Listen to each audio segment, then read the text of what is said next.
And now, especially for Christmas, it's the return of an old favourite. It's Play School.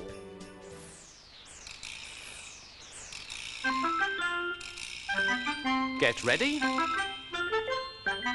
to play. Tell me, what's the day? It's Christmas Eve.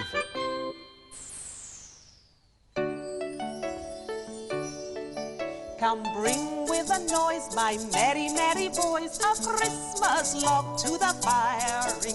While my good dame, she bids you all be free and drink to your heart's desiring. Hello. This is supposed to bring good luck. It's an old tradition. You bring in a log on Christmas Eve and you keep it burning till the end of Christmas Day, and it's called a Yule log. Nowadays, though, we usually celebrate the custom with chocolate logs at Christmas tea time. But in olden days, when fireplaces were much bigger, they'd bring in really huge logs and they'd drag them in on large ropes through the woods, and children would sit on them and play on them. And then with lots of ceremony, they'd set them alight and keep them burning perhaps till the end of Twelfth Night. In fact, in those days, people brought all sorts of greenery in from out of doors.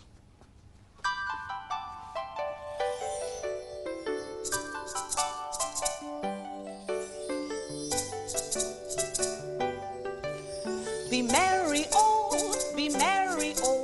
with holly dress, the festive hall, prepare the song, the feast of all, to welcome Merry Christmas. There's another song about holly. Do you know it? We sang it last Friday. Join in if you like. The holly and the ivy, when they are both full grown, of all the trees that are in the woods, the holly bears the crown. The rising of the sun and the running of the deer, the playing of the merry organ, sweet singing in the choir. People have always collected greenery like holly and ivy to make decorations. It started hundreds of years ago. And these are pictures of people getting ready for Christmas at the beginning of this century, when my grandfather was a boy. They've taken the greenery to decorate the village church. And there are special church services at Christmas.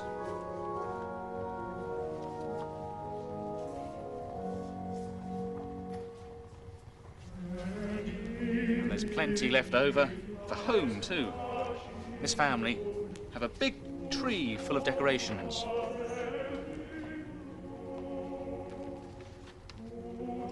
And on the snowy nights before Christmas, carol singers came to wish everyone the compliments of the season. In the big house, they would give them hot drinks to keep out the chill or to say thank you.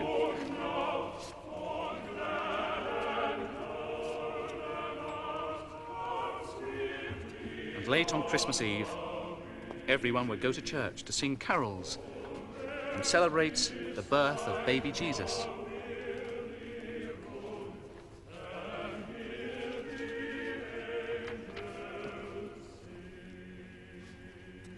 And this is how it would have been, all lit up by candles.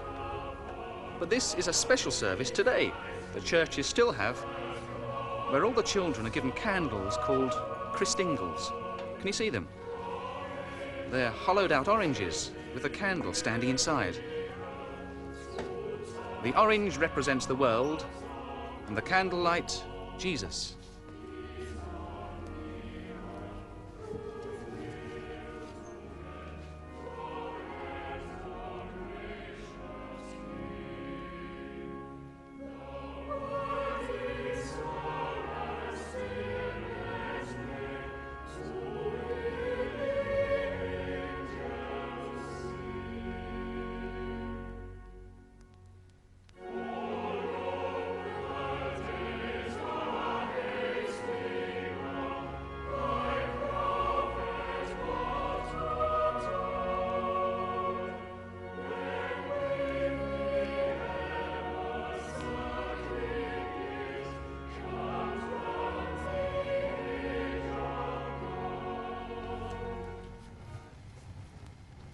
And another Christmas tradition is to have the picture of baby Jesus in the stable with his mum and dad, Joseph and Mary, as a last picture of the Advent calendar. There he is sleeping away. Another picture on the Advent calendar is a Christingle picture with an orange and a candle in it. You know, The last picture on the Advent calendar always comes on the day before Christmas, which is Christmas Eve, today. And Christmas Eve is a very busy time, wrapping presents, rushing around, getting everything ready for the big day, which is tomorrow. And I reckon the busiest person on Christmas Eve is Father Christmas. And Wayne has got a story about Father Christmas on the day before Christmas, Christmas Eve. Father Christmas had been working to wrap up thousands of presents. As usual, it had been a mad rush. And even though this year he'd taken on 50 extra helpers, there still hadn't really been enough time to finish everything. Because they'd all been working so hard, the house had become very hot, and so Father Christmas opened a window to cool them all down. And then, just before dawn, they all fell asleep for a few minutes. But the trouble was, Father Christmas forgot to shut the window again when he went to bed, and the cold wind and snow blew in all night. By the morning, Father Christmas was completely covered in snow. Only the bobble of his hat and his red nose stuck out. And then he woke up with a start. Oh, my goodness. I do hope I'm not going to be late for all the children. And then the most terrible thing happened. The cold wind and snow had completely frozen Father Christmas's beard. And as he got up, there was a loud crack. His beard snapped right off. Father Christmas let out a yell and rushed over to the mirror hanging above his favourite sack. As he saw his reflection, he moaned. Oh, no. What am I going to do? It's taken me 500 years to grow my beard just right. And now it's Christmas Eve and I have to deliver all these presents. And I'm just a bare-faced Santa. I'm not my real self anymore. Just then, Dennis, the #1 helper, opened the door and came into the room. Crumbs! He gasped when he saw Father Christmas. Hey, Santa, what happened? Where's your beard? As Father Christmas was explaining, there was a knock on the door and Basil popped his head round. I say, Santa, this disguise outfit for that boy at #7, shall we wrap it up in jolly old paper and ribbons, eh, what, or just, Good golly! What's up with the old beard, Santa? Once again, Father Christmas began to explain, and by now all the helpers and all the reindeers were crowding into the room listening. When he'd finished, there was a long silence. What was to be done? Father Christmas wasn't really Father Christmas without his famous beard. They all racked their brains for a solution. And then Dasher, the oldest and wisest reindeer, raised his head. What did I hear about a disguise outfit, Oh, yes, right, spluttered Basil. Yes, well, it's a disguise outfit for the boy at #7, and it's a jolly splendid one, too, with lots of false noses and glasses and wigs and beards. Beards? Interrupted Dasher. Oh, yes, all sorts. Long ones, thin ones, black ones, ginger ones, you know the sort of thing. Is there a long, thick, bushy, brilliant white beard in the box? Oh, yes, I do believe there is. What a spiffing idea, Dasher, old man, said Basil, and he rushed off to find the box. Father Christmas was beginning to feel a little bit better, and the cheeks were coming back, the colour was coming back to his cheeks. Oh, you know, Dasher, I think you might just have found the answer. Oh. And he began to smile again. A few minutes later, Basil returned with the disguise outfit, and he searched through it, and he threw up all sorts of false noses, wigs, and then at last, right at the bottom, he found exactly what was needed.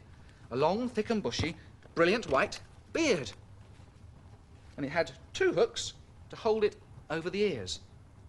Perfect, said Dennis, the #1 helper. Come on, Santa, come and try it on. So Father Christmas went over to the mirror, and with Dennis's help, he clipped on the beard. It was a perfect fit. No one would ever notice the difference. Father Christmas was back to his old, cheerful self. By this time, it was time to set off to deliver all the presents. So the sacks were loaded onto the sleigh, the reindeers were harnessed, and they moved off. They delivered the presents in record time, stopping only for a few glasses of sherry that had been left next to the stockings. And then, just before midnight, there was only one last present to deliver. The disguise outfit for the boy at #7. Father Christmas became a little sad again, because, of course, he had to take off the beard and return it to the box of disguises. Oh, well, he said. At least no one saw me without my beard this year. But what about next year? And then he slid sadly down the chimney. As they were making their way home, Dennis said suddenly, "Here, Father Christmas, I reckon there's one last present left in this sack." Oh, my goodness, said Father Christmas with a worried frown. Oh, I do hope we haven't left anybody out. And he handed the reins over to Dennis and he searched through the sack. And he found a small package. As he read the label, he looked around in surprise. It said, "To Father Christmas, from the reindeers and the helpers." "I got it from a late-night shop when you were stuck down that extra small chimney," said Dennis. Father Christmas began to unwrap the present. And when he saw what was inside, he burst out laughing. It was a bottle of Professor Chopsky's famous hair restorer. Oh, oh, oh, oh, oh, oh, said Father Christmas. Now I will have my beard back in time for next year. Oh, oh, oh, and everyone joined in the laughing. Ho, ho, ho, ho, ho, ho, ho, ho, ho, ho. Do I look like Father Christmas? Well, you know, you don't really need hair restorer or a disguise kit to make a beard. You just use a bit of card from an old cereal packet, put on a few loops, hang it around your ears. I think this one could look a bit fluffier, though. It looks like Santa here needs a beard, nice fluffy beard. Right, Santa, leave it to me. I'll show you how to do it. Put the card, shape it into the beard shape, and cover it in glue.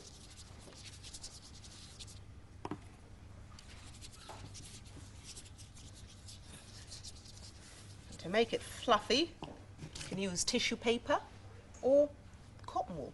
Cotton wool always comes out nice. You don't need very much cotton wool though because it stretches quite nicely.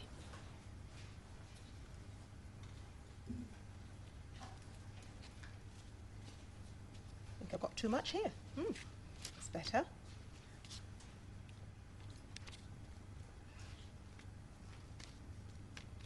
Nice fluffy beard. For Santa. Let's stick it on for Santa.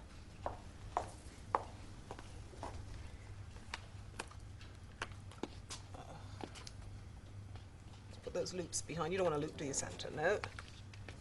Oh, yes, that's better. Stick it on nice and tight so it doesn't fall off. Don't want his beard falling off, do we? Huh? There, Santa. Look more the part now. He's still got a few things missing, though. His eyes and his nose. And poor Rudolph, he hasn't got anything on.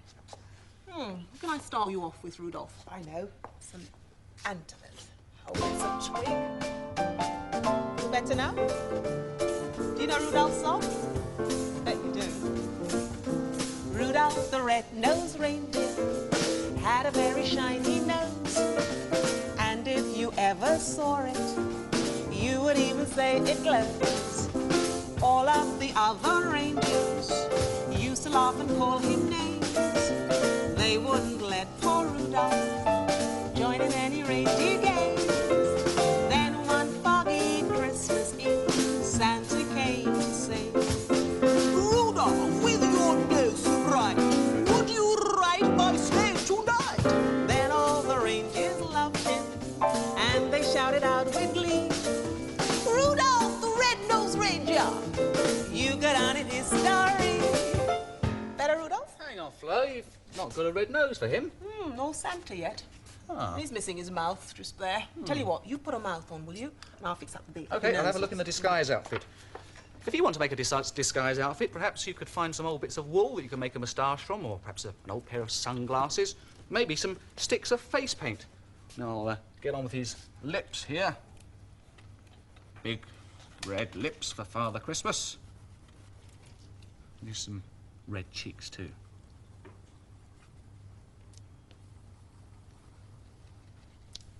Now for the eyes. Ho, ho, ho, ho. Da-da-da-da-da-da-da-da. Could be anything, Father Christmas or a clown, perhaps. If you're going to make a clown's nose, perhaps you might need a few loops to put around your ear with a bit of string or a bit of wool. These are going to be for Santa and Rudolph, so I'm going to stick some sticky tape over them. So they'll stick quite nicely there, hopefully. Right. All right, Rudolph and Santa, here's your nose. I say, instead of just putting them straight on like that, you could use a nose as a game. You've got a blindfold in your disguise kit there, Wayne. The game could be like pinning on the donkey's tail. You know, you've got to try and put it in the right place while you've got a blindfold on. And you see how we do. If we're near, shout hot. And if we're not too near, shout very cold, will you? Right, Wayne, you ready? Shall I go first? Put the blindfold on. There we go. Here's your nose. Oh, yes. Where's that? Now, don't forget to shout out hot or cold. I think I'm I'll going to give need it a all the help I can get here. Right. Go. See how he does. No, you're cold. You're very cold, Wayne. Very cold. No, you're coming on to me now. No. What about somewhere there? Is that any good? Have a look and see. Not too good. He's falling off as well. That's another bobble on his hat. So let me have a go. See if I can Okay. get Rudolph better. Right. Don't forget to shout out hot or cold, will you? Now, where Can you am see? I? Can't see? No. Right, spin you round. Like a fairy on a Christmas tree like this. There you go, Flo. Cold. Cold? Cold. That's it. Turn round, perhaps. Just turn round. Oh, what's this? Yes, getting warmer. Get it. Oh, did you feel something there? Getting warmer. Am I warm? Oh, relatively warm. Not really boiling hot. How's though. that? How's that? Let me tell He's got a nose on his chest. And my Santa's got one on the top of his head.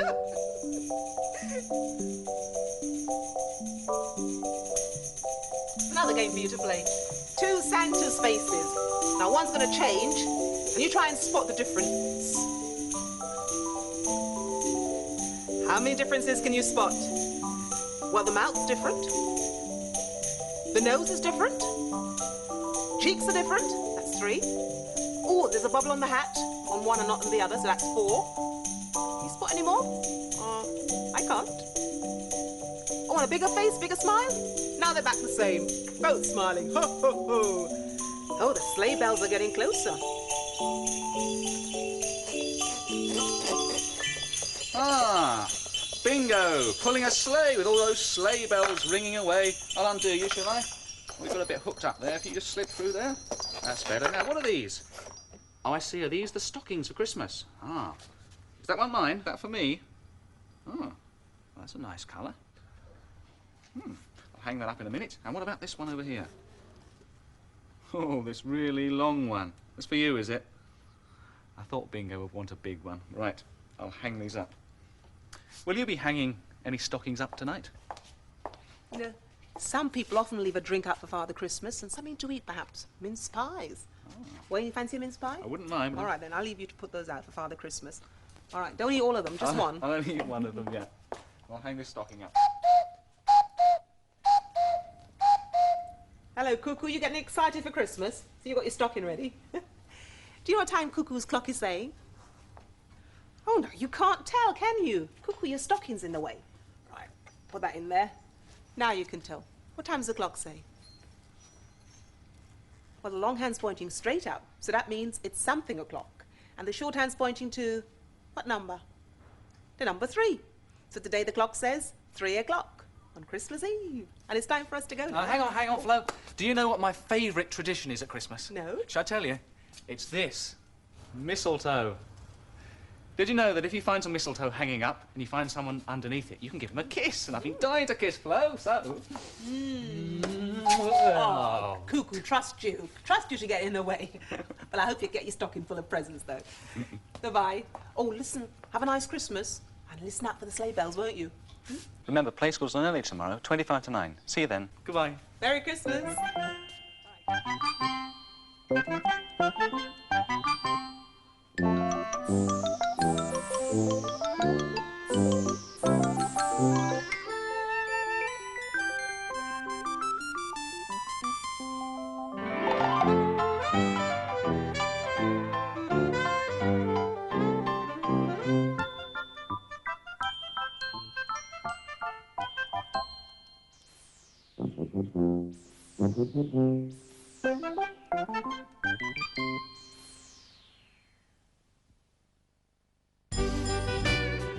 Get ready for Playdays after the next programme on CBBC On Choice.